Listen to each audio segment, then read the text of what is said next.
Okay, ladies and gentlemen, thank you all for coming here. And this is the business workshop that we usually organize for our students, but now this one is open for the public. And our today's guest is Mr. Damir Šlogar from the BigBlueBubble company from Canada. I'll leave the floor to Damir, and all of you, if you want to ask anything at any time, just feel free to jump in with your mic and ask a question or make a discussion or whatever. And thank you again for attending this event, and I'm off now and I'll be in the shadows. So Damir, please introduce yourself and proceed with your presentation. Thanks, Zagrebu. Thank you, everyone, for coming for this presentation. That will be focused on a little bit on the business aspects of running the game studio, but some very, very specific things that are not typically heard or learned about in a lot of business presentations when you talk about the company's growth and everything else. So I will start with a short introduction of myself. So, like Zagrebu mentioned, I'm CEO and founder of BigBlueBubble. I'm in gaming industry for over 30 years. So started working on my first games in 8-bit computers back in the early 80s. Right now, I'm credited for over 100 games across 25 different platforms. I think that might sound strange because there's a lot of these platforms that PC and stuff, but there's been so many different exotic platforms that I worked on, and I will tackle some of them later on. In the early 90s, I worked on a TV show on Croatian television that was dedicated to video games. And after that, during the 90s, I was editor and founder of the video game magazine Pixel. In 1999, I moved to Canada. I got my first job in a studio that got bought right away by Digital Illusions. That's now part of Electronic Arts. More about this later as well. And then 17 years ago, sometimes in 2003, I started BigBlueBubble, and this has been a pretty successful company since the early days. The next thing, a little bit about the company itself. Where it is today. So headquarters of the company are in London, Ontario, Canada. It's a small town, about 400,000 or 500,000 people between Detroit and Toronto. We have a business development office in San Francisco in California. No production there, just like basically relationship with all our partners from mobile advertising network to Apple, Google, Amazon, Sony, Microsoft, and Nintendo. We are truly pioneers of mobile gaming. Back in 2003, it was a golden age of mobile games, obviously way before the iPhone on the feature phones. And since then, we developed quite a few titles, over 100 games. They won multiple Game of the Year awards. Our first game that had 1 million downloads dates back to 2005. It might not look impressive today, 1 million downloads game, because today, some of our games will have hundreds of millions of downloads, and it's not as uncommon, but that was really, really big success back in 2005. On the business sides, we got multiple Profit 500 awards and 4 Deloitte Fast 50 for fastest growing companies in Canada. And that was 4 years in a row. So next thing will be, when I decided to start new studio, there's multiple ways to doing this, and it's not that much from the technical perspective. This is something I worked on it for years, planning how to do it. It was more way of thinking how to approach the studio. So at that point, I started reading a lot of business-related books, and one of them that stuck with me for a while was Good to Great. By Jim Collins. It was super popular book. It was released, I think, first print was from 2003 and 2002. Very unique approach to the business and analysis of the business. What Jim Collins did in this book, he described 10 large companies all public companies in the US, and tried to quantify and find the reason why all these companies have been very successful. And very successful he defined as someone who stayed in business and outgrew the market. So basically all these companies he took as an example grew significantly faster than the market, and this is prolonged number of years. That was, I think, on roughly 20 years or something like that. Some of the companies in this list were Gillette, Walgreens, I don't know which ones, Fry, one of the electronics stores. So there's a lot of variety of different businesses. So he tried to find what all they have in common. And his conclusion was that something that was in common for all of them, they were using something called the Hedgehog Principle. So Hedgehog Principle comes from, well, all story about hedgehog and the fox. When hedgehog is one of the animals the fox cannot really beat very easily, or if at all, even though hedgehog doesn't have many skills. He basically has one skill, and this is going to roll in a little ball and defend himself, and that's all what hedgehog can do. Fox can do a lot of different things to try to attack the prey or trick him into something, but this is the one thing that fox cannot do absolutely anything about it, even though, like I said, hedgehog had one simple way of defending himself, but he perfected this, and this is how Jim Collins envisioned these companies worked, and how they use this was behind their philosophy. And it kind of makes sense to me at that point, at least for some time. So this is how is this explained much more related to the business and talking about Hedgehog Principle. So first of all, you choose something that you're deeply passionate about. Obviously, no problem for me. I knew I wanted to do video games, so that was simple, right? Then find something that drives economic engine, basically something that has to be commercially viable, right? So a lot of things you might like doing it and enjoying it, but it's never going to make you any money. Then again, my parents told me the same things for games, so I don't know how accurate this will be, this way of thinking, but because today you can really make money with everything, right? And third thing is something that you can really be the best in the world at. So I didn't have any particular talent, I still don't. So I really had to choose something that doesn't come naturally. All these things kind of worked for me and made sense. So basically, if you look at this diagram, you will see that something in the middle is your ideal way approach how you can start your business. So that's what Jim Collins referred to the as Hedgehog Principle. Main problem with this was I saw this, okay, I have to choose something that has to be very, very narrow. And these companies that he described in his book, Good to Great, they really focus on one single thing. So obviously, when we answer this first question, what you're deeply passionate about, it cannot be video games. It has to be something very, very specific. What kind of games you're going to make, you know, what's going to be your target market and everything. So the more specific you are, the more successful you're going to be, because first of all, you can perfect this one particular thing, like Hedgehog Principle explained. Yeah, you can conquer the world, but in this very, very one niche item. And a lot of companies actually worked that way, and this is how they're very, very successful. For me, the problem was that could be a little bit boring after a while. Why? It's very simple. I want to do something really, really exciting. So looking back at this Venn diagram, when you look at what you're passionate about, at least I was, about a million different things, right?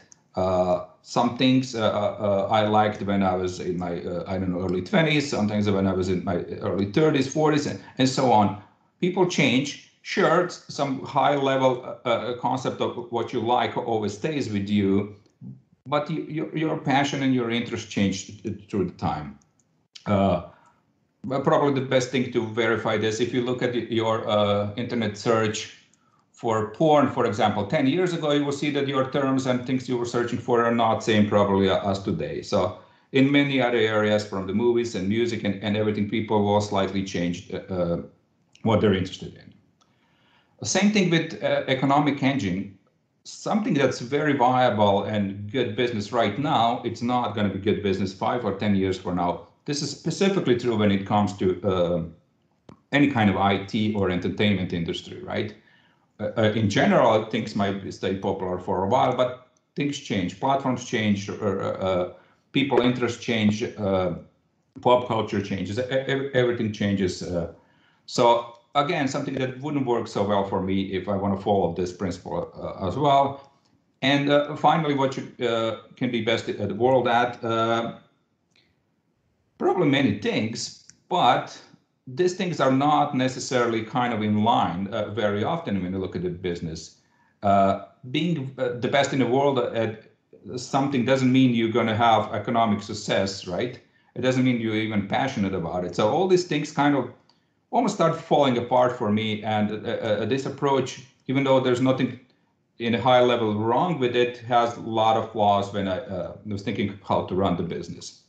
So I look at okay, what are the most successful studios and companies I was trying to kind of achieve their level of success, not just if at all financially, but more in terms of quality of the title, of variety. So those are the some of the top gaming studios in the 80s and 90s that kind of definitely resonated with me. I played a lot of their games, admired their designers and way how they handle their business. And if you look at all these studios, that I think none of them is alive today. Actually, they don't exist. They've all been either acquired or fall apart after a while. So maybe they didn't stand the test of time that Jim Collins described in this book with some of these bigger companies, but definitely they left a big legacy in the gaming world and inspired me. And one thing they all had in common, they create tons of amazing product. Some of them are actually not that great. For all of them, you can pick and choose something that was just not the top-notch product, but they all have variety of different genres. They work on variety of different platforms and different games. And in general, they've been extremely successful and their titles really leave the mark. So it was time to me to start. For something I called at that point Sanity Assassins. That was my first idea. Oh, that will be an amazing name for the company. Also, it's one of my favorite Bajo songs back in the days. And very quickly I changed my mind because I figured out, okay, you know what types of games I want to do. It's not going to resonate very well with the audience, so I went with a different name. But let's get back quickly to 2000 period, 99 to 2003, 4 when I was working in Sandbox Studio. That's a small studio that got acquired by Digital Illusions, and Digital Illusions or DICE later got acquired by Electronic Arts. So in this 4 years, I worked on quite a few titles. First of all, very quickly I became the lead of the Game Boy department, and I worked on a lot of Game Boy Color and later on Game Boy Advance games. As you can see, all of these are really mainly kids-focused titles based on big brands at a time. They're fairly simple game at the point, so I can actually develop quite a few, even though it's not the type of game I would necessarily enjoy playing.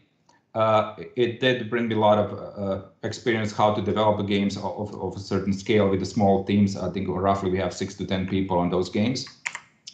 Then I started working on a little bit bigger projects. One of them that I will never forget was Tekken Advance. This game never got released by our studio because it got picked up. Nintendo required Namco to develop this internally, but technology we developed this was amazing. After that, I worked a little bit on PlayStation. That was still original PlayStation on Disney Dinosaurs brand. Then I worked on Shrek. Shrek was the Xbox launch title. Original Xbox, again, it was a really big brand. If you guys remember when the movie launched, it was really huge. It's still franchises live to date. And finally, I spent a lot of time work on a Battlefield franchise, something that Digital Illusions is really known for. that this is the game, probably only one from this whole list that I truly enjoy playing, but not that much enjoy working on. Main reason being, when you work on a game like this, you're typically doing really small portion of the game, and your impact on the game is much smaller than it would be on any of these other previous games, right? So if you have a team of 60 to 100 people on it, you can imagine that whatever yours gets in this game, it's not going to have as big as impact. So it was a little bit issue with overall morale for me at that point. Also, it took forever to finish this game, couple of years, the development, right? I think Battlefield 2, it was about three years of development. And of course, as we move forward, things are getting even longer and bigger. So ultimately, I decided, okay, it's time to start my own studio. Right now, I have enough experience in Canada doing that. But what I want to do, what can I do from the, first of all, my access to the program as artist and everything, how can I start the studio? A good thing was at that point back in 2004, when I decided to leave DICE, it was really kind of beginning of the golden age of the mobile games. That everyone thinks is happening today. It is kind of almost second golden age with iPhone and Android, right? But back in the days, feature phones were super popular. Even before that, when I started BigBlueBubble, first game that I did were actually done for Palm Pilot. So whilst working in Digital Illusions, I spent like every night at home working on my own games. I didn't have issue with that, luckily, because Digital Illusions was not interested in mobile market, so there was no problems with non-compete or anything like that. I could have continued working on this game in my free time. And like I said, feature phones that some of you might recognize here, those are probably three of the most popular phones at that time, become big. And as soon as I started a studio, I released 3 games, all original design, basically just me, another programmer, and another artist, my co-founders at the time. We released 3 games, Bubble Trouble, Captain Lunar, and Geeks. Those games didn't actually do well at all, didn't make us any money. But they made us what was necessary at that point, and that was, first of all, recognition on the market, and second one, connections. So Nokia saw the Bubble Trouble game and decided to pay us to develop a version for them for their Series 30 model or Series 40 model that was launching in Norway and Sweden. Similar things happened with Captain Lunar and Sony Ericsson. We did some other deals at that point. We still didn't do anything with Motorola, but we also, as these games launch on their platforms, we were paid barely anything for that. Again, we wanted exposure. We got noticed by major publishers at that time and getting more and more interest from them to start working on the project for them. So in 2004, like I said, we started the first playable prototype and started growing really fast. But in our second year, we already passed $1 million in the revenues. All this was so-called work for hire, so working on the projects for other publishers, mainly really big brands. A couple of interesting things is we didn't have a single hit at that point, meaning not a single game generated more than $100,000 in revenues. Actually, most of them were significantly lower than that. And when I say generated, I mean this is how much we will get paid. We didn't get anything from the sales of the game. Publisher will pay us in advance for development, and that was it. And we ended up first year with a little bit over 20 employees. So this period, 2004 to 2008, we developed a lot of games. This is just some of the titles. You can see, I think we developed about 60 games in this period alone for a lot of different platforms. So like, I think Top Pro are mostly mobile games. One of them I can see is Game Boy Advance. So we still did a little bit of Game Boy after first year in business, because first year I had non-compete with my previous employers. I couldn't work on Game Boy games until 2005. Another interesting thing that really helped me significantly in 2005 is that Electronic Arts completely acquired Digital Illusions and closed down the studio in London. That was perfect for me because my non-compete just expired. Plus, all of a sudden, a lot of people lost a job that I can actually hire, not to mention I knew exactly who was good, right? Because I worked with them and I managed to hire a lot of people from there and actually grow the studio fairly quickly at that point. Second row is a series of games we did for Nintendo DS. That was more towards later part of this period, 2007, 2008. And as you can see and recognize here, there's quite a few big brands here, like 24, Kiefer Sutherland TV show. We got the BAFTA award for this game, for Game of the Year. A lot of these games also got multiple awards. They have varied success. Some of them did well, some of them not. One of them did particularly well. It's not listed here. It's called Jewel Quest.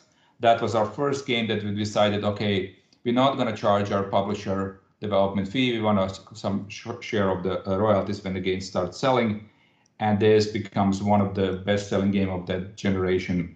It's almost 10 million copies at that point. Keep in mind at that time, a typical mobile game was about €5. So generated a lot of revenues. Obviously not that much for us, majority went to publisher, but it also help us kind of see, okay, if we want to really grow the studio and make something good, we have to change our approach. Work for hire was never the plan. You always want to work on your own titles, but how are you going to get to there? Well, we start in work for hire so you can generate cash flow, you get experience for your people, and you can get to the point when you have to do when you can actually afford to do it.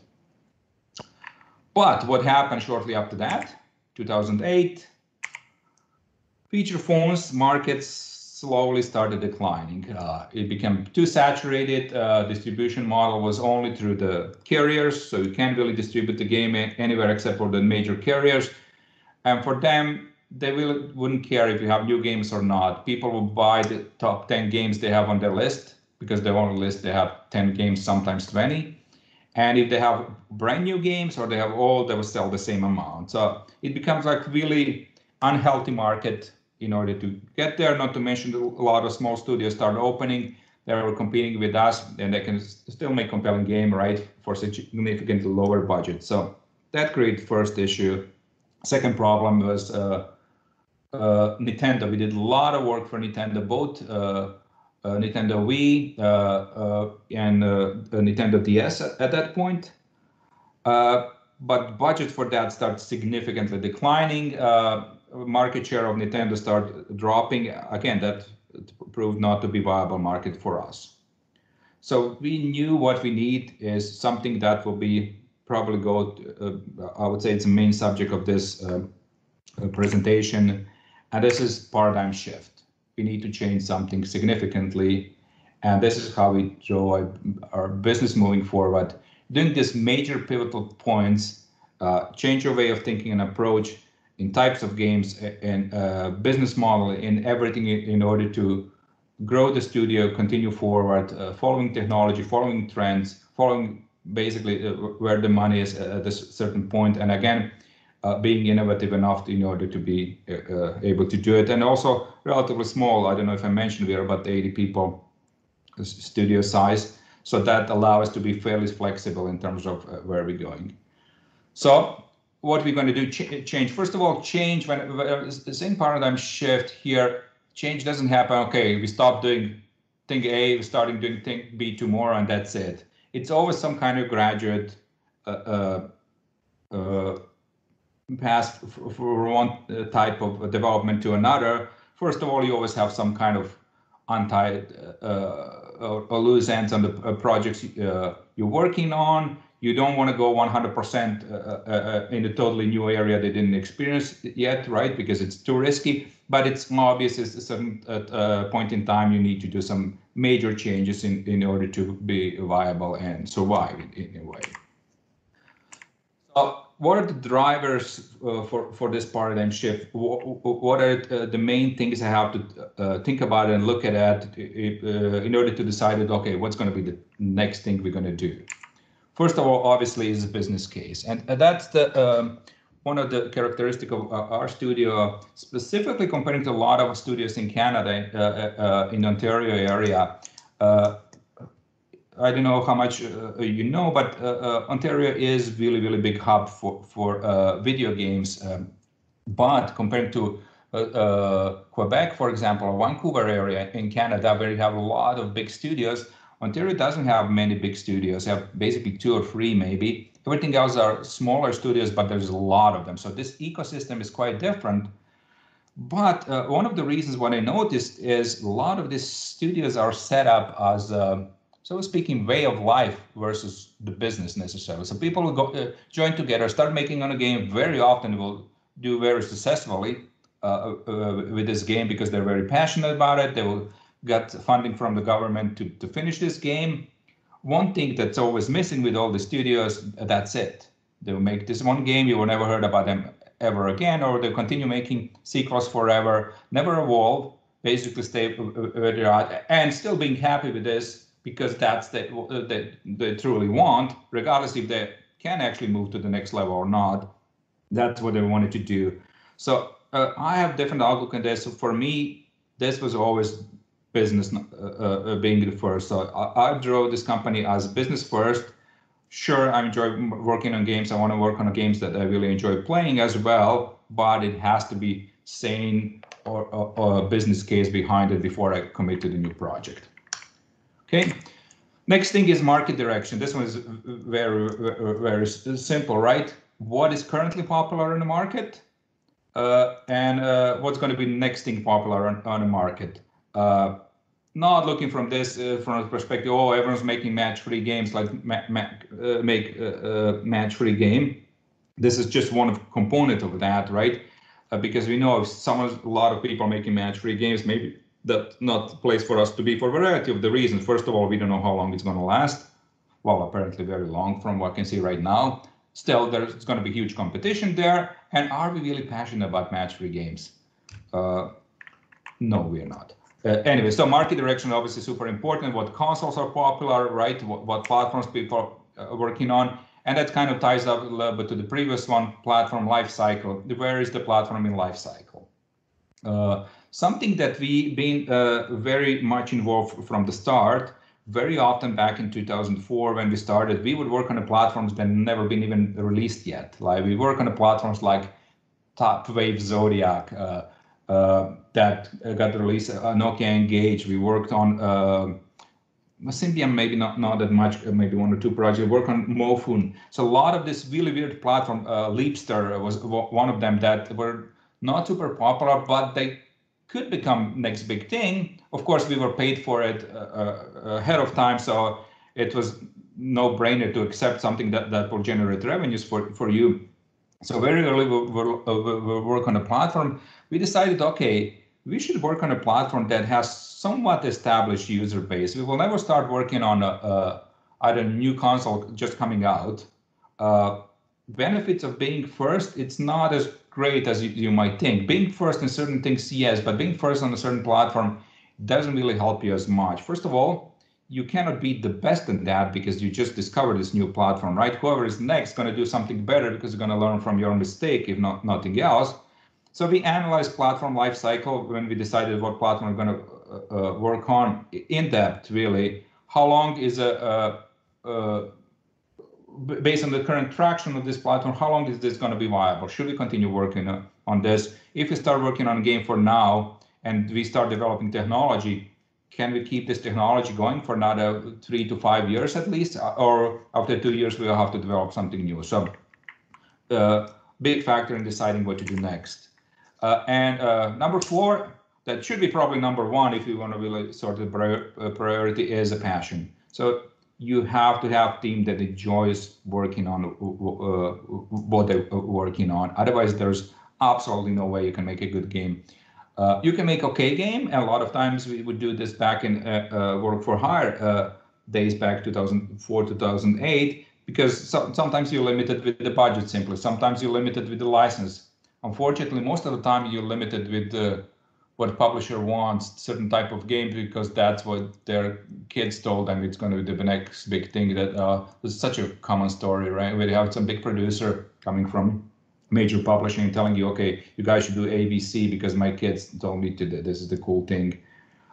It's not that I don't talk about to my kids about the next thing. I obviously will consult them and take this very seriously, but should be main driving decisions for super big project. And finally, expertise. So when you jump into something new or different, you're obviously not going to have expertise in this area, but a lot of expertise from the previous development should be brought to that. Expertise is kind of a double-edged sword, and I noticed this in DICE. When DICE acquired this first studio, Sandbox Studio, they used to work for, they were very well known for driving games. They did a rally game that did really well. It was a very well done game. They wanted to do something else. They just couldn't. They have agent that was working on their behalf. They were getting them new projects. And this agent told them, whoever I'm talking to, every publisher, they want to do with you next a driving game. They said, well, we want to do first-person shooter, but no one want to sign this with you guys, right? Because you are known for very good driving game. Basically, this kind of getting stuck in the mind of you guys are all of a sudden experts in the driving games, right? Every driving game, we're going to pitch to you first to develop this for us, but you have very small chances of getting something new.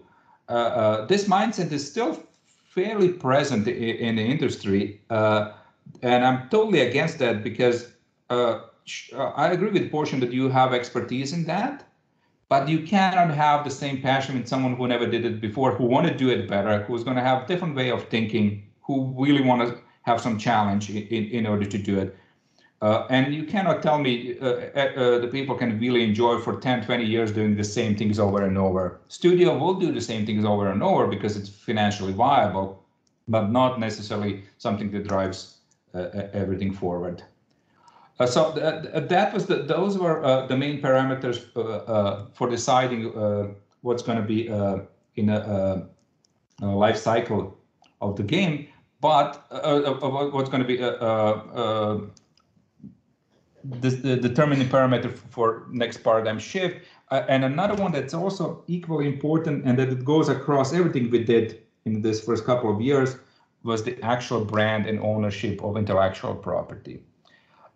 Everything we developed in the first 5 years were based on our own technology. So we never used any third-party technology. We developed every single engine from scratch. We really enjoyed that. But also majority of the things we worked on, we didn't own.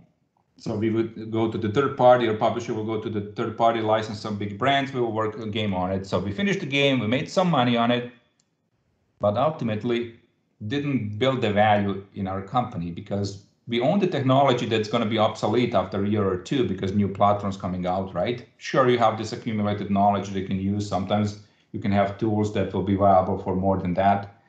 But ultimately, what matters in the studio is ownership of the intellectual property of the brand and names that you're developing on. So we said, okay, now we finally have relatively good financial stability. Not maybe 2008, 2009, that was a horrible time for us as many other studios. But shortly after that, we rebounded and decided, okay, our big focus should be now creating our own brands. Let's start there. We're still going to work a little bit of work for hire project because we have to pay the bill somehow. But our IP is going to be next. So this is what we did. After deciding, okay, it's enough of mobile, let's do something else. 2008, we started development on a game called Home Sweet Home for PC.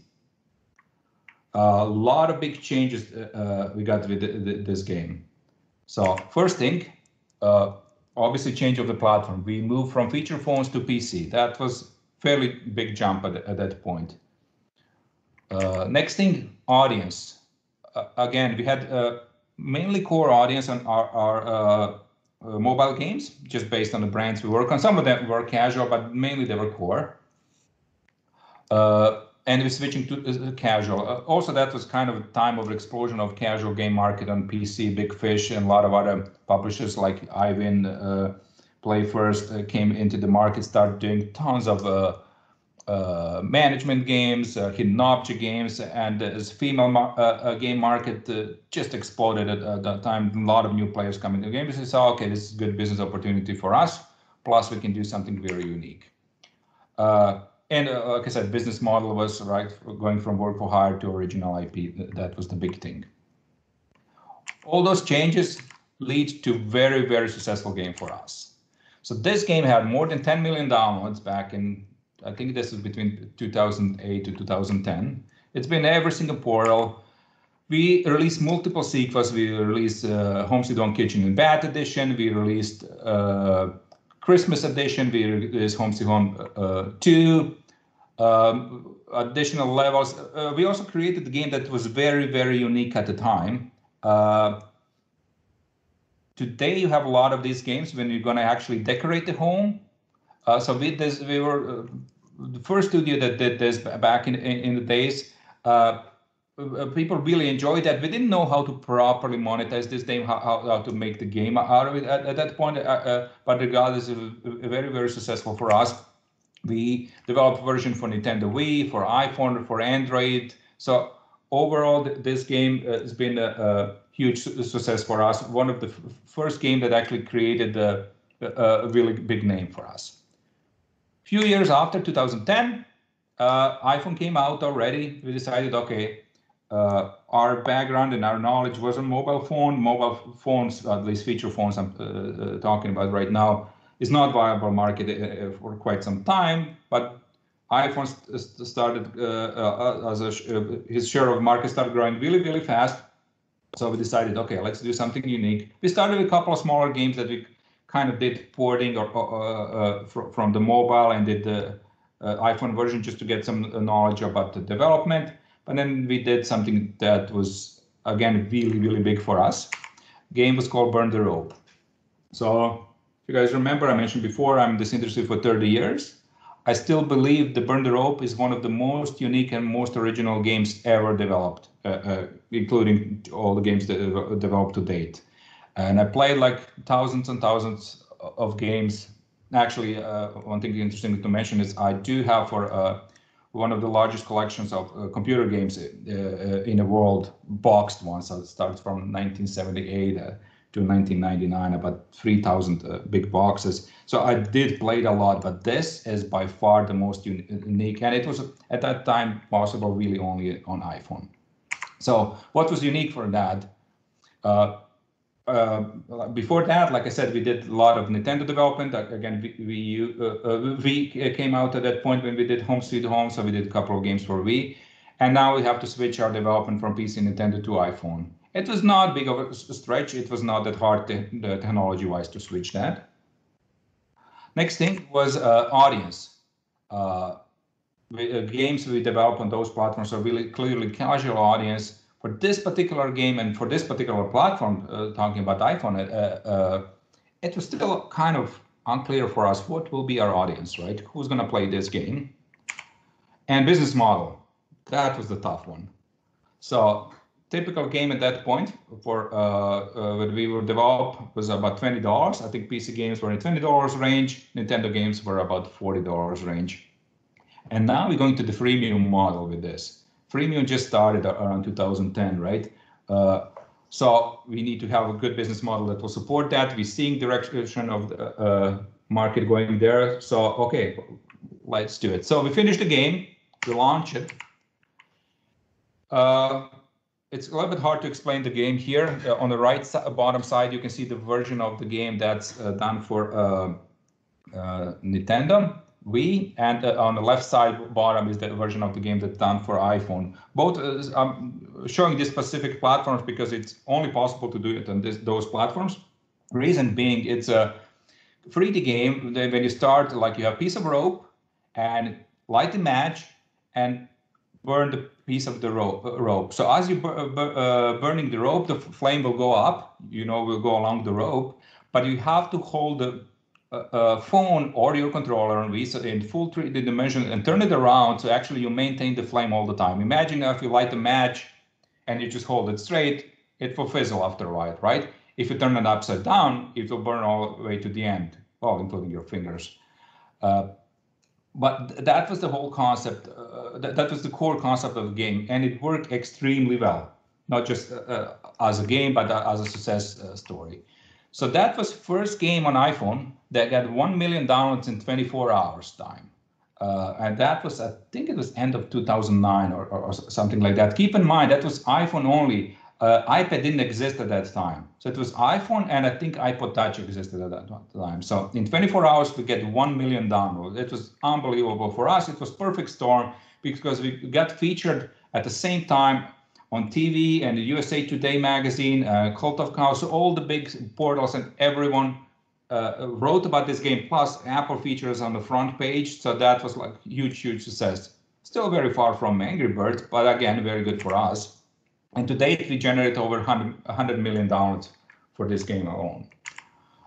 We released multiple sequels for this game, and for years that was a really big success for us. Like we did for Nintendo Wii, we did for Sony PSP, we did a version for PC when you did actually a whole object 3D. So a lot of this worked extremely well for us. To be perfectly honest, the game was not as financially as successful as it might seem, especially when you have $100 million, you will expect you will make a ton of money on the game. But that was early days of freemium model, and we were not very good at that. It was also, maybe it was slightly too early to go the freemium model. Of course, we will never reach this number if we went with a paid game. But monetization we had in the game, level-based, you know, how to purchase new set of levels or watch the ads and stuff, didn't work as well at the time for us. Again, it was definitely profitable, but when you look at it purely at the numbers, it's not as you might think. So that was our second big paradigm shift, again, based on our own brand. So next one, okay, now we know mobile phones, now we understand way better how free-to-play model work. So we decided in 2012, we're going to develop our next game that's going to be big from the perspective, okay, we're going to put a big investment behind that. Because meanwhile, we were still doing a lot of smaller games, but that was something we knew right away it's going to be big. And it still is. It's called Mycenae Monsters. It's been our most successful game to date. So genre we selected is music world builder, something that was very unique at the time. No one did that at that time. And for a reason I'm going to mention later, no one did it after. So completely new for us, really heavily relying on creative aspect of the game and creativity of the team behind it, both visuals and music. We had to develop completely new technology because game is going to all of a sudden, comparing to all our games prior to that, it's going to work on a server side. So basically, if we can control all the players, their progress to the game, behavior, monetization. So game is actually a server-side game with the client on the phone. So a lot of tech had to be developed there. This is the first time we started licensing smaller portion of a certain technology. Later on, a lot of them we got replaced with our own tech because we find a better way. But the first time that not 100% of the things were developed internally for that, at least not on the back-end side. Business model is clearly free to play. At that point, we decided, okay, we have to do this free to play its own way to make this successful. And we went to the genre that was known as Dead on Arrival. What that means is music games, if you exclude Guitar Hero and all the games, they're kind of copies of Guitar Hero, there's been no example of successful games in the music genre unless it featured the music from the well-known bands. That include obviously Guitar Hero as well. So if you had Guitar Hero with the music that's, let's say, really good, but you never heard about those bands before, this game will never be successful. And absolutely the same went for every single game in this genre on every single platform. There's just no success. There are success stories in terms of how good those games are. There's a lot of good games there, but no one actually made some significant money on it. That includes us with a couple of games we're launching this. We launched the game Tampies, I think year before in 2011. They have kind of similar aspect of it. Got Game of the Year award in Korea. Got multiple other awards. Actually get some money from the awards, and we made more money on the awards than from actual sales of the game. But when we saw the prototype of this game, actually, when I saw it first time, when my designer brought it to me, I said, okay, you know what, that absolutely has to work. This is something so unique, so different than anything else. We have to go ahead and do it. And like I said, that became our most successful game of all time. Some of the stats are this. You can see a little bit of art from the game. So after 8 years, this game is still viable. It's still our #1 revenue generator. It passed 100 million players worldwide. is it passed $100 million in revenues. So we created multiple spin-off. We port the game to multiple platforms. We released series of books, not us, but our partners. We licensed this. We have toy lines that just last month got nominated for Toy of the Year award in New York. We had TV show right now in production. The bottom right images from the pilot of the TV show. Toy line is selling all the big stores in North America, coming to Europe this year. Well, we'll see now, considering the situation, right? But again, it's been extremely successful. It's been 8 years, and actually for game plateaued around 2016, 2017. But last 2 years, we actually managed to again increase number of users and increase our revenue. So it is growing for last 2 years in a row again after this initial huge success. We have over 1 billion views on YouTube for Mycenae Monsters videos, our videos and user-generated videos. Users generating thousands of videos from the game today. We're running every Friday live TV show directly from our studio, now obviously from home. So there's a lot of things tied up to this game. It's been, like I said, extremely successful. Also, no one repeated this in our genre. We're still owning this genre, being in top grossing category for 7 years, I think now, with Mycenae Monsters, for a very simple reason. It's game is very unique in terms of you can copy gameplay very easily. There's nothing special about the gameplay, but the actual visuals and the music in this game, it's something really unique and really good. So it's not as easy to copy. And another thing why you cannot copy is easy, just amount of content we have in the game, because we updating this game for 8 years, creating new content. So it's huge amount of content in this game. If you have to compare this to any of the PC game, I think like probably the most complex game with most of the content today on it, you can see on PC or a console, it's comparable to this, if even in amount of content what we put in this game. So big team work on it. Again, very big success for us, and thanks to this pivotal thing we did. And finally, getting to the last title I'm going to talk about. We started development of this in early 2019, planning sometimes end of 2018. The game is called Forgone. Day before yesterday, we just announced launch date of the console, so that will be October 5th. So we launch, Nintendo Switch, Microsoft Xbox, and PlayStation 4. And as well on PC on Epic. We already have exclusive deal with Epic, so the game is available in early access on Epic Store. And then in February of next year, we will launch on Steam. What is specific about this game compared to everything else we did? Well, more or less everything. Everything is quite different. So first of all, very strict pivot from a casual audience to the core audience. So everything we did in the last 7-8 years was 100% geared towards casual audience. And now we're going core with this 2D action platformer, I would call it. Adventure in style of Metroidvania, with very unique visuals, because we're using technology that we develop internally on the top, obviously, Unity engine.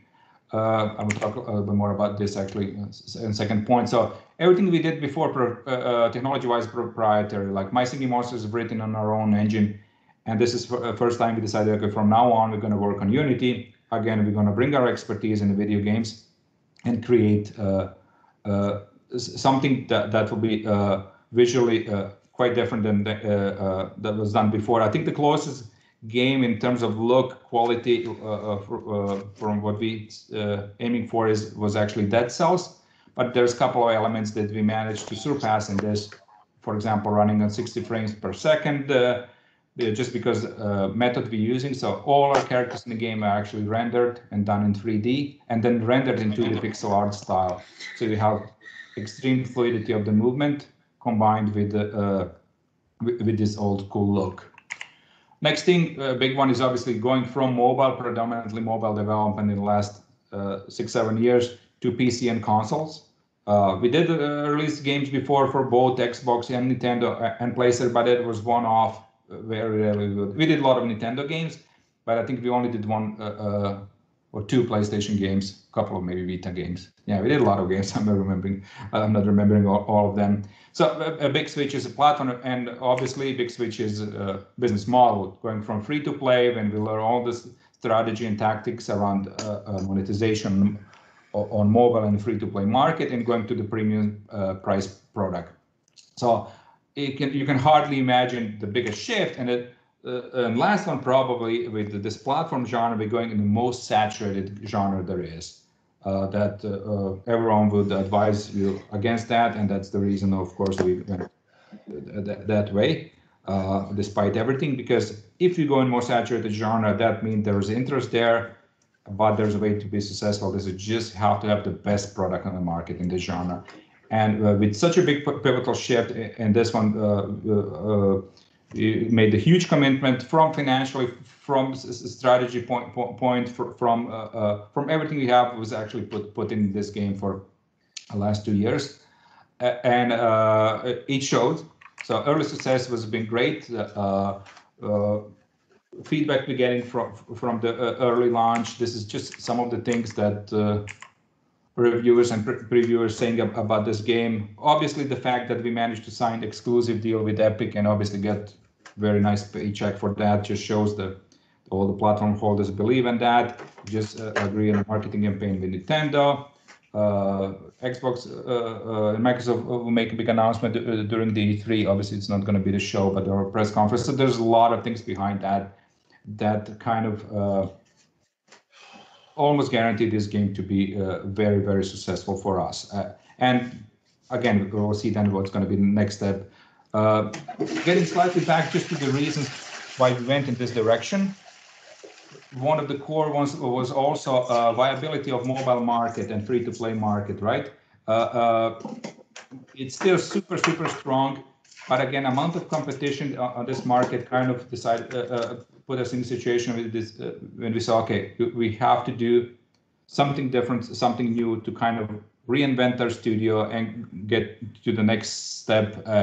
And main thing was really huge boost in morale for us to do. This is the game that we would play as opposed to a lot of mobile games that we did for a specific type of audience, right? That doesn't mean that we don't like them, but it's not something we'll play on day-to-day basis.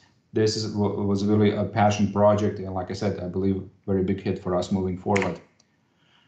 And I will mention all this pivotal shift we did.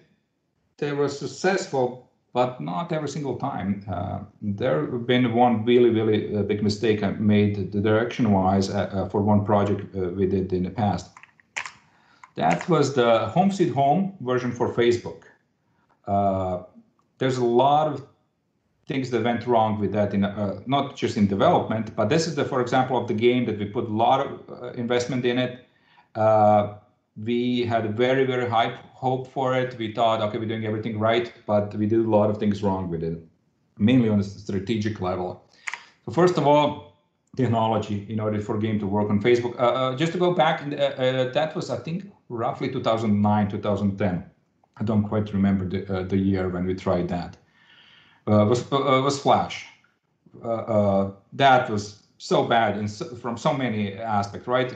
You have programmers that are really skilled programmers in C++.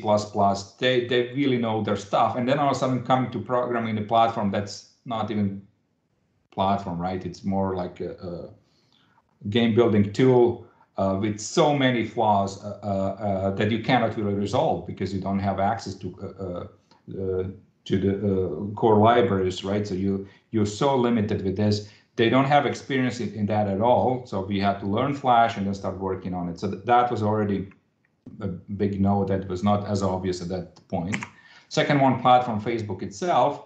It looked great at that point because the Zynga and all these big publishers were super successful at Facebook. We thought we already have a very recognizable brand with Home Sweet Home. It will be so easy for us to get there.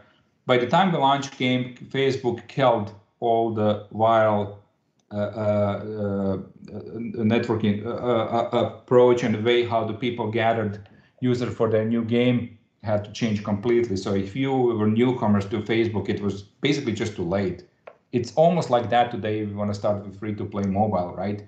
It's very hard to build a brand from scratch today on mobile. If you don't have something that's been on the market for a while, barrier of entry is super high. That happened with us with the Facebook. Next thing, business model. It was some kind of version of free to play. First of all, using Facebook credit or using a weird advertising network. They had a lot of shady practices behind it at that point, right? They will install all this spyware and things on your computer, and you have to work with them because how else are you going to monetize? Then Facebook decided, okay, they're going to implement their own credits in. That was how halfway done towards our development. So integration didn't work very well. So there's a lot of problems there. And probably the biggest problem was excitement level from my team about that. I wouldn't say that everyone hated it who worked on this game, but yeah, I should say everyone hated it that worked on this game. Really, we couldn't find a single team member that would be passionate about it. They did a really good job on it, but ultimately it showed that that game was really, really unsuccessful for us. So that was an example of things like didn't go well. So pivotal shift could really kill your company. For us, it didn't happen because, like I said, any kind of paradigm shift you're doing should not do it with the perspective, okay, I'm going to drop everything else I'm doing, focus 100% on that. Right now, probably the biggest shift we're doing is right now with our game Forgone. Again, we have very solid revenue stream from my Mycenae Monsters game, so we know for years we can be fine even if things kind of backfire or something goes wrong, but luckily this thing seems to be going well. So that will be more or less it about main part of my presentation. Thank you all for listening, and I'm open for all the questions you might have right now. Okay, thank you very much. There was one question about why isn't the Burn the Rope available at Croatian App Store, from Fran. So Fran, if you are still here and if you're listening, please jump in and start a conversation with our guest. Sure, I can answer this. It is actually part of way bigger problem that I would like to mention here, because it is a very big part of the gaming industry. From the start, it's always been, now it's a little bit worse. Let me just try once again, maybe shout down this and get the camera in if something changed, but I don't think it did, right? So when we started on mobile platforms, one of the big problems we had, not just us, every single studio did work on a mobile, this amount of time spent making the game versus amount of time spent solving technical issues with so many different devices. Typical game when we launch across all the carriers back in the days required a couple of thousand different versions of the game, or SKUs, how they're called. This is just for one language, and multiply this for every language you're launching. So there were so many different versions of the phone, different versions of different resolutions, different power, different amount of memory. So we had to handle this. It was logistic nightmare. It was a nightmare with technology-wise. We had to have hundreds and hundreds of phones to test this properly. So it became less and less developing in the game. It was more and more resolving technical issues. These things continued, and unfortunately, it's still the case today with iPhone and all the other platforms. And that's one of the reasons why we don't have Burn the Rope. Not in Croatia, we don't have it at all. What happened is Apple or Google, both, will release the new update of OS that requires complete redoing. You can't just go and recompile the game. It just stopped working completely. So it requires significant amount of work to keep all your older game alive. A lot of time you can't. Technically you can't do it, because if you want to support version of OS, I don't know, 10.5, you have to drop support for, I don't know, 6.3. For Mycenae Monsters, we have this huge issue as well, because we're seeing, okay, sure, we should do it, but then we have 2% of the users still playing on 6.3. What I'm going to do about it, because they paid something for the game, so they still have right to play. I can't just cut them off in order to support the newer version of OS. That's people are not aware of that, and everyone's always talking about how back in the old days you have different OS system, different phone manufacturers. They all had different specs, so you have to do all this, and now iPhone kind of solved this problem. Absolutely not. there's basically no difference between iPhone and Android. You think Android, because there's so many different manufacturers, will have different devices and specs, and they absolutely do, but it's exactly the same issue with iPhone. Every single iPhone, they have their own set of issues. You have different resolution sizes. You have different even aspect ratios. There's so many problems to solve. So at some point when your game is not financially viable anymore, you just have to cut it off. You cannot support it anymore. And it's really too bad, specifically for Burn the Rope, because I would like people to see this game. Again, it's just not viable for us to, especially because we have multiple versions of the game, to assign programmers on it to go back and so to speaking, reprogram this in order to make it work for a very small amount of users that will download that. Hopefully that answers your question. Thank you very much. Great. Welcome. Okay, and Nicola had the next question. So Nicola, please jump in. Hi guys, thank you for a wonderful presentation. So my question is really short. Like, if you currently have an idea for a game, maybe already you're developing it with your current knowledge base and maybe like a friend or two, and you want to set up a proper game dev studio without the need to do work on side projects to finance your main core game dev project, what would be your next step in finding like financing at this current time, which is kind of, you know, iffy in terms of general economics, but also probably in game dev. So if you want to start a game dev studio now with an idea or maybe even a working product, what are the reasonable next steps in finding financing? Thank you. It's very simple. Just move to the country that will allow you to do it. I'm not saying necessarily Canada. There's quite a few countries that will provide the tax credit or funding for early access project. I'm pretty sure European Union will have multiple areas when you can apply to get something. Maybe not necessarily, well, the games as well. I don't know what will be the size of budget, but you can definitely get some government grants in a lot of countries. For other portion, that probably not going to cover full development. Other portion should be really your own savings. I'm specifically saying should be, should not be money borrowed from someone else. Again, this is my opinion. This is the way how I did it and how I'm seeing to do this, because if you don't have anything to lose, if you got money from someone, you will never make the product as good as you have something on the line, right? So that's always been my motto. Sure, sometimes you will need some kind of investment to get help with this, but you have to have skin in the game. And one thing I didn't mention about our studio that's very, very unspecific, that we had for 16 years we are in business now. Every single year we've been profitable. We never took any investment from anyone, like literally $0. And there's a very specific reason for that. Not necessarily, obviously we want to keep all the stocks and everything right in control of the company. But main thing is really, if you truly believe in the projects, you should put your own funds in it as much as possible. That means if you have to, I don't know, how they call this, survive on a ramen for next 6 months, that's what you should do. You will definitely make a better game. You will show your team your amount of passion you're putting on it, and like I said, if there's nothing to lose, there's not that much to gain.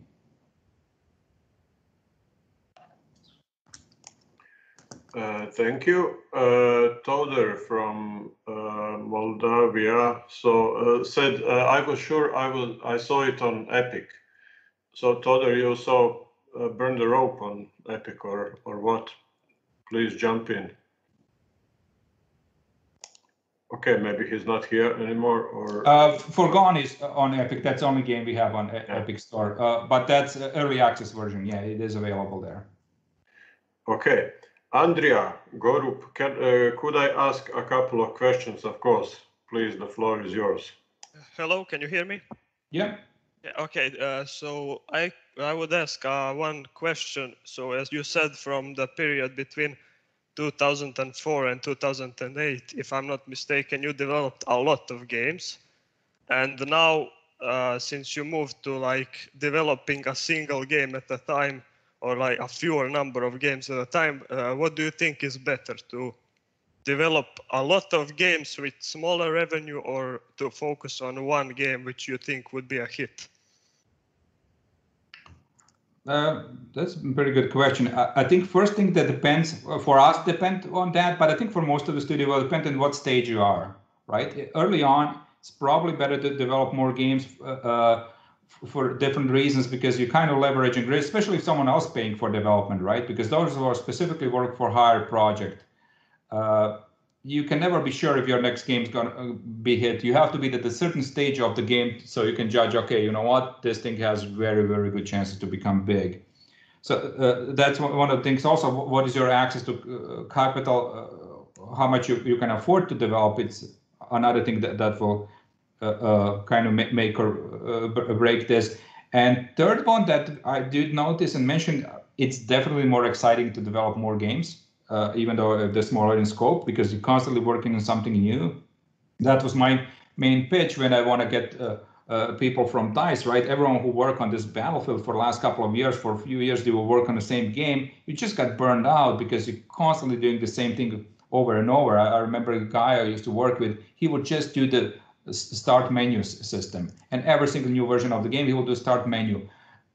I saw this as a way, okay, am I really developing a game? I can do the start menus for the banking programs. Still, it's nice to be part of this team and everything that's going on in studio. It's fine, but I think it's not the same challenge. So developing a lot of small games is one of the things, when we started studio, we really wanted, right? We wanted this short development cycle, a lot of titles out, a lot of different genres and everything. So there's a couple of parameters that will really affect this.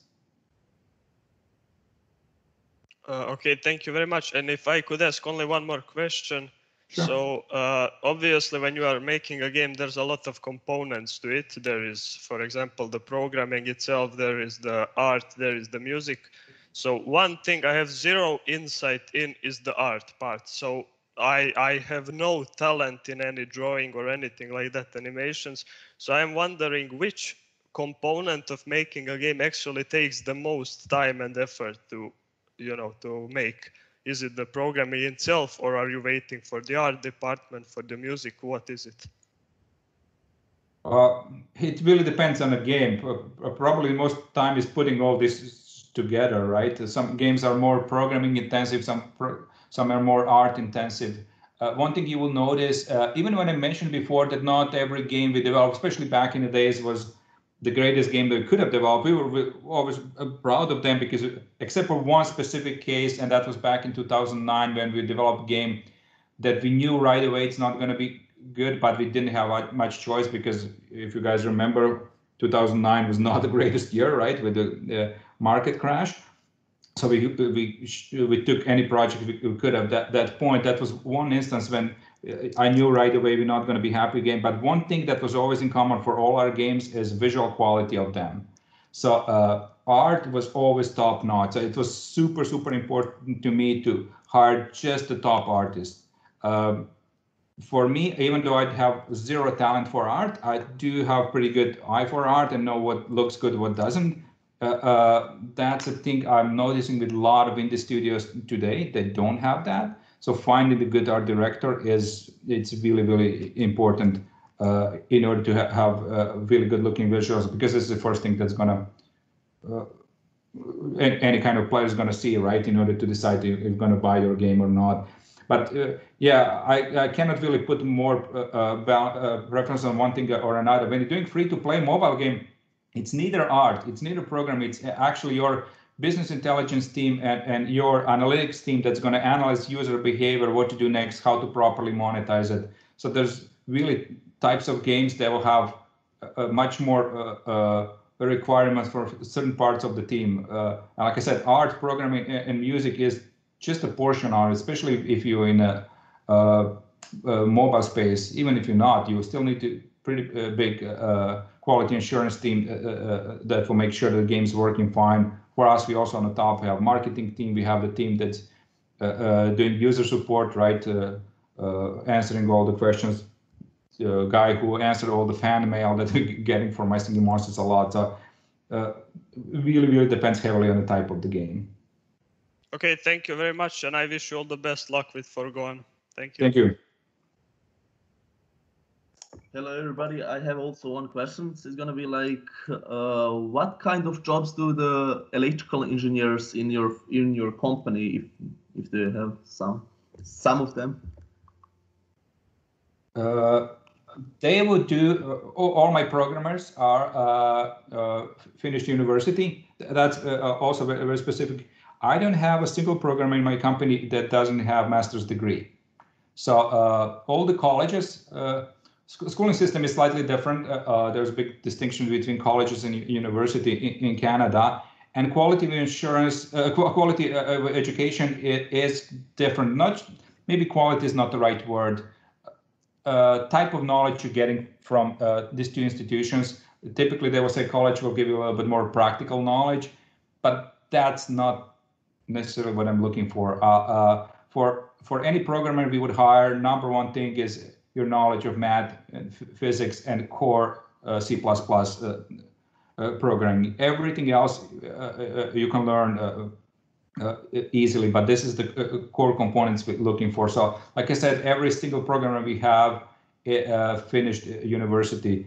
From all the other position, I typically don't care about education at all. Like if you're artist and if you're talented, you don't even have to have elementary school, right? Because it's very easy to evaluate talent of the artist right away. For programmers, it's really this core knowledge of math and physics that's matter.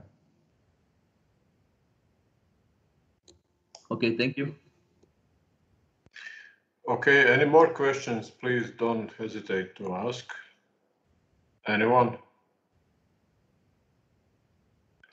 In our conversations in preparing this event, you mentioned that you're working on some interesting products in entertainment industry, utilizing things like machine learning, artificial intelligence, and so on. Can you share a little bit about it? Sure. So the company that started a couple of years back, it's called Densify, with both Y's. So if you go to densify.com, it ends up with Y, not with I. You can learn a little bit more about the technology we developed. So it's basically a machine learning system that we built that analyzes any kind of video content and makes reduction of the boring stuff, so to speaking. So best example will be if you watch the soccer game out of 90 minutes, you know that you basically have maybe 30 minutes of the actual action that's worth watching, right? So what our software is going to do, it's going to analyze the whole game, every single frame, rated by importance based on multiple parameters. They will recognize the actions, they will recognize the goals, they will recognize the audio from the audience, you know, how exciting the thing is, camera angles. Analyzes all this, rate this, and creates metadata that's fairly short, maybe a couple of 100 kilobytes on the top of that, merge this with the video file, and then we created a special player that will do following things. So let's say, okay, I'm going to start watching the soccer game that I have recorded, or even streaming, doesn't really matter, now we're supporting everything. But I don't have 90 minutes to watch it, I just have 50 minutes. So we're going to move your slider to 50 minutes, and you're going to watch this whole game in 50 minutes. It's going to be seamless experience. You know, all the cuts between scenes going to be smoothed out. All the audio will be normalized in the sense that you're not going to have, if you have a speaker explaining what's going to happen in the game, right? You're not going to have them cut off at a certain point. So it's going to give you like really, really good experience of watching this in any amount of time you want. So this works so far with two sports that we build the models for. Baseball and hockey is somewhat done. And then we can do obviously the same thing for all the TV shows, for news, for everything, because attention span of the people today is significantly short, especially young people, right, and kids that are watching YouTube for a specific reason, because everything there is short. They cannot spend an hour and a half watching the show. So that's what we're trying to achieve with the existing content, actually, to make it more approachable to a certain audience. Also, it makes it more interesting if you remove all the boring stuff from it, right? You can actually watch something that you wouldn't watch otherwise. So yeah, this is in the phase now, trying to find a big partner that will actually implement this in their system. Problem is, for this we really need someone big. When I'm talking big, I'm talking like multi-billion-dollar companies that can actually change the way how the whole video delivers system work. Because in order for us to create database of this, you need significant amount of data. It need to be processed and stuff. So you need to be someone who have access to the content for, I don't know, either TV shows, movies, or stuff. So yeah, that's been in development for 4 or 5 years. My CTO is actually from Zagreb as well. He's in Canada now. He helped develop most of these things, and yeah, it's one aspect of technology that going to start pushing forward in the next couple of years. Okay, thanks. And what about people, the customers who have too much of free time, you know, who would like extended versions of jobs? I mean, can you serve them? Yeah, we will call it expandify. Basically, we'll add the crap content back in. You know, it repeats. Well, maybe I should mention why I started this. Like, remember the reality shows like Survivor and all these things back in the days when they started, right? I just couldn't watch it. Especially American television was horrible because it's almost insulting in a way how they explain things to you. You watch the show for 5 minutes, and then it tells you, okay, let me recap what you see in the last 5 minutes. Again, seeing the same thing, like I'm an idiot, like I just didn't remember what I'm watching the last 5 minutes. Then there's 2 commercials. Then after that, oh, let me recap what happened in previous 5 minutes, and let me give you previews of the next 5 minutes. So basically constantly repeating same scenes over and over, and you know, to generate this excitement that it's just extremely boring. So I want to get rid of all these things from the shows. But when you mention this, actually that they're doing this on purpose. They're already creating everything in a way, especially TV and reality show, adding this fluff sort of content and just to fulfill their necessary time, right? It's different with the movies when director finished the movie of 4 hours, and then producers come in and say, okay, you have to now cut it to 2 hours. So in this case, you have this difference between theatrical release and director's cuts, and this is what we're trying to do, for example, with movies and stuff, right? We can do, imagine every movie today's director's cut, so we will make it even shorter. But on the reality TV and similar, it's quite different. Again, maybe that's what the audience wants, all this boring stuff. Yeah, would it be possible somehow to get with a product that would actually learn the habits of a particular person and made a custom version of, you know?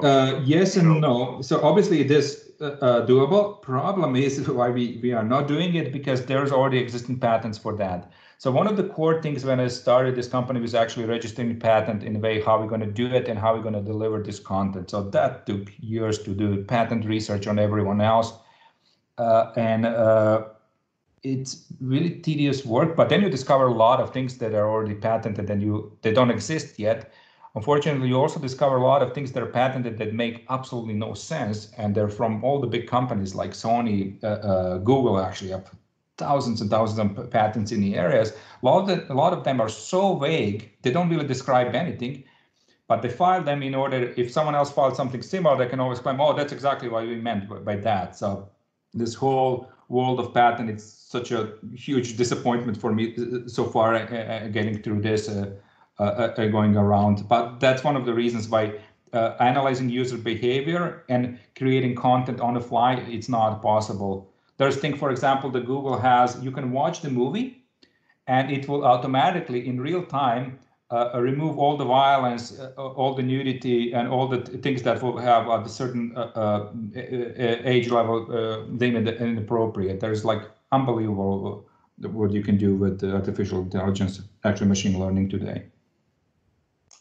Yeah, okay, thanks. Andrea has another question. Andrea. Oh, sorry, I was muted. I have one interesting question. Since you are moving away from that free-to-play mobile market with Forgone, are you afraid at all that piracy will affect your revenue from Forgone? Well, it definitely will affect the revenues, but I don't think ultimately the game, if it's successful, it will affect for people playing on PC, definitely much less on the console. This is just part of life, unfortunately, something you have to live with. Okay, thanks. And any more questions, please? Anyone? Thank you, Damir, very much. It was a very interesting lecture. Now it is time to finish this event. Thank you again. Thank you, everyone, for participating here. Bye, everyone. Thanks for coming.